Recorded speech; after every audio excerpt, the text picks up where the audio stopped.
En una época de incertidumbre, guerras entre cantones y profundas divisiones políticas, surgió una figura que desafió las expectativas de su tiempo.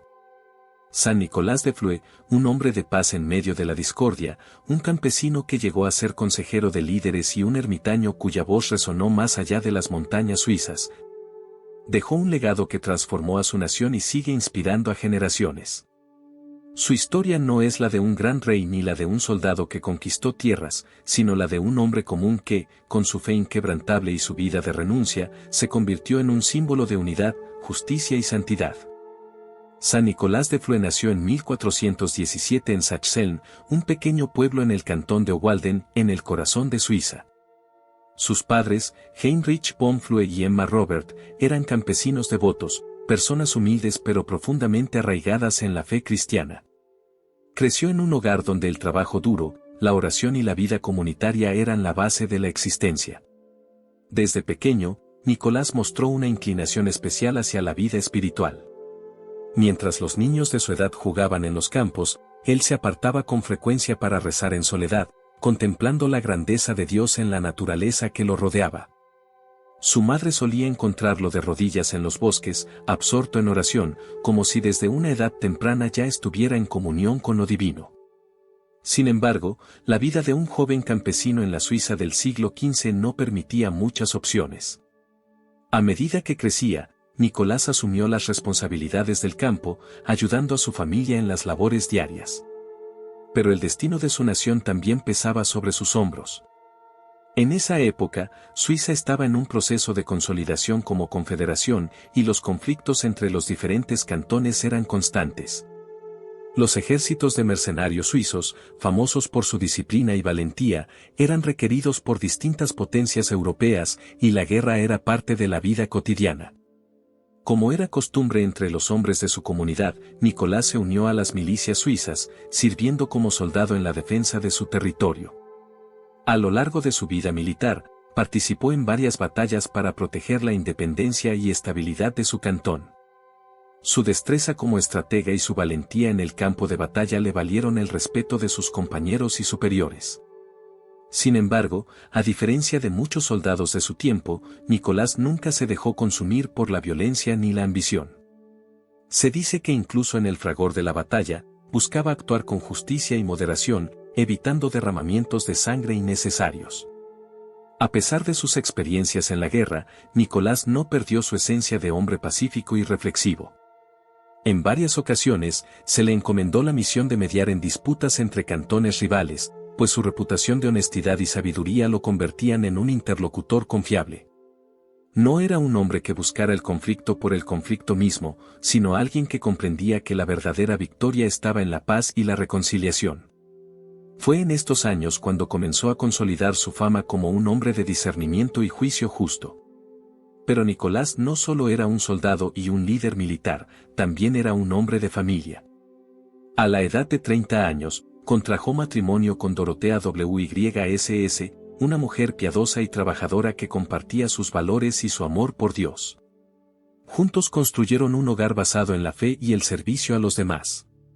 Tuvieron 10 hijos, y Nicolás desempeñó con diligencia su papel de esposo y padre. Enseñó a sus hijos a amar la oración, a respetar a los demás y a valorar la vida sencilla en el campo. A pesar de su numerosa familia y sus responsabilidades en la comunidad, Nicolás nunca dejó de lado su profunda vida de oración. En las noches, después de un largo día de trabajo en el campo, se retiraba a un rincón de su casa para rezar en silencio. En ocasiones, se dice que pasaba horas en contemplación, sintiendo cada vez más fuerte el llamado a una vida de mayor entrega a Dios. Las visiones y revelaciones espirituales comenzaron a ser más frecuentes en su vida. En ellas, veía la gloria de Dios, sentía su amor inefable y comprendía que su destino no estaba en la política ni en el campo de batalla, sino en la soledad con el Creador. A medida que pasaban los años, este llamado se hacía más fuerte. Nicolás era un hombre respetado en su cantón, había servido como juez y consejero, y su comunidad dependía de él en muchos aspectos. Pero dentro de su corazón, sentía que Dios le pedía algo más. El conflicto interno que vivió fue intenso. Por un lado, amaba a su esposa y a sus hijos, y sabía que su partida sería un sacrificio para ellos. por otro, la voz de Dios era clara y no podía ignorarla. Esta lucha interna lo llevó a pasar noches enteras en oración, pidiendo claridad y fuerzas para seguir el camino que Dios le marcaba. Finalmente, en 1467, cuando tenía 50 años, tomó una decisión radical. Después de un profundo discernimiento y con el consentimiento de su esposa, Nicolás dejó su hogar, sus tierras y su posición en la comunidad para vivir como ermitaño. Abandonó todo lo que tenía y se retiró a una cueva en el valle de Ranf, donde inició una vida de absoluta austeridad y contemplación. Se dice que no llevó consigo más que su ropa y su fe inquebrantable. Su renuncia a la vida mundana no fue un acto de desprecio por el mundo, sino una respuesta total y absoluta a la llamada de Dios. Desde el primer día de su retiro, Nicolás experimentó una transformación interior. En su cueva, lejos del ruido de la sociedad, pudo entregarse por completo a la oración y la meditación. Pasaba horas en contemplación, sin preocuparse por el frío, el hambre o la soledad. Lo más asombroso es que, según numerosos testimonios de la época, durante los casi 20 años que vivió como ermitaño, Nicolás no consumió ningún alimento sólido. Su única fuente de sustento era la Eucaristía, lo que fue considerado un milagro tanto por sus contemporáneos como por la Iglesia. Aunque Nicolás había buscado la soledad, su fama comenzó a crecer. La gente del pueblo hablaba de él como un hombre santo, y pronto comenzaron a llegar visitantes de todas partes de Suiza y más allá. Campesinos, nobles, sacerdotes e incluso líderes políticos acudían a su cueva en busca de consejo.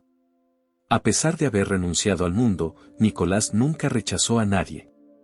Escuchaba a quienes lo visitaban, les ofrecía palabras de sabiduría y los guiaba en su camino espiritual. Su consejo era tan acertado que incluso los gobernantes comenzaron a buscarlo en momentos de crisis.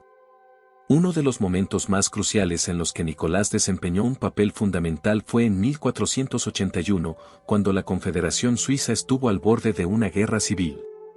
Las tensiones entre los cantones rurales y urbanos amenazaban con romper la unidad del país. Se llamó a Nicolás como mediador y su intervención fue decisiva para evitar el conflicto.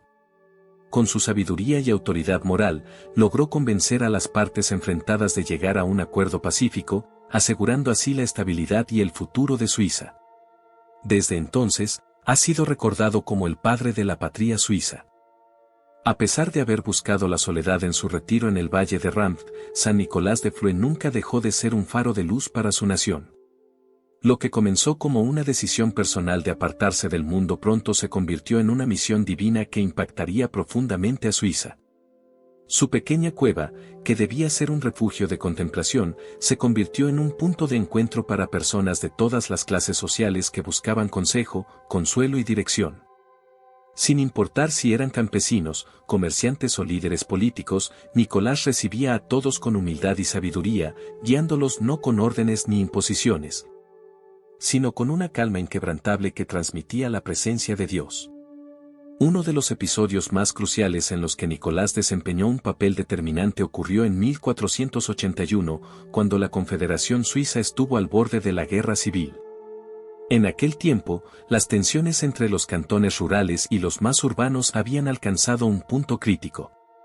Los desacuerdos sobre la repartición del poder y los recursos estaban a punto de hacer estallar un conflicto armado que amenazaba con fracturar la unidad de Suiza. Fue en este momento que se recurrió a la sabiduría de Nicolás.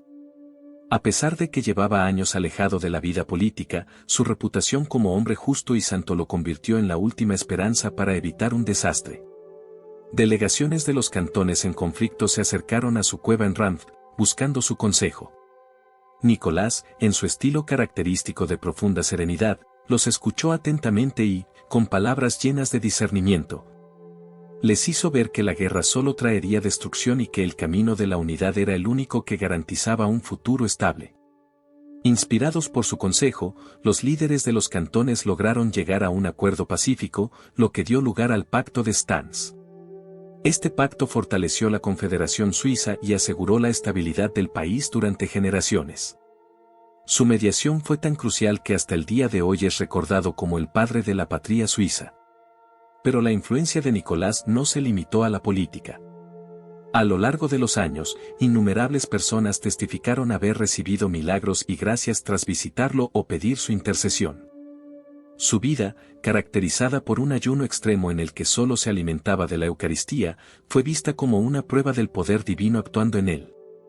Incluso cuando la Iglesia investigó este fenómeno tras su muerte, quedó claro que no se trataba de una invención popular, sino de un hecho extraordinario que desafió toda lógica humana.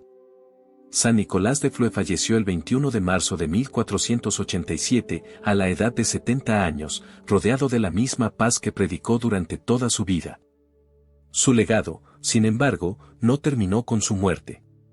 Fue beatificado en 1669 y canonizado en 1947 por el Papa Pío XII, quien destacó su ejemplo de santidad, su entrega a Dios y su papel fundamental en la historia de Suiza. Hoy en día, es venerado como el santo patrón de Suiza, y su mensaje de paz, unidad y vida en oración sigue inspirando a quienes buscan un camino espiritual profundo. El testimonio de San Nicolás de Flue nos recuerda que la verdadera grandeza no está en la acumulación de riquezas ni en el poder, sino en la capacidad de escuchar la voz de Dios y seguirla con fidelidad. Nos enseña que la paz no se impone con la fuerza, sino que se construye con justicia, diálogo y oración. En un mundo marcado por conflictos y divisiones, su ejemplo sigue siendo más relevante que nunca. En La Voz de los Santos, nos dedicamos a compartir historias como la de San Nicolás de Flue, ejemplos de fe que pueden transformar nuestras vidas.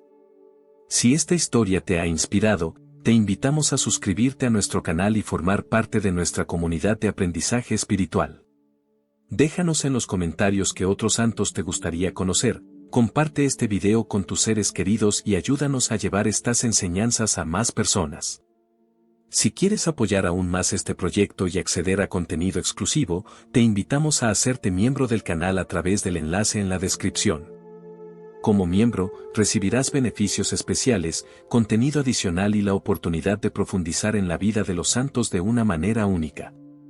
Que el ejemplo de San Nicolás de Flue nos impulse a buscar la paz, la oración y el servicio a los demás. Nos vemos en el próximo episodio.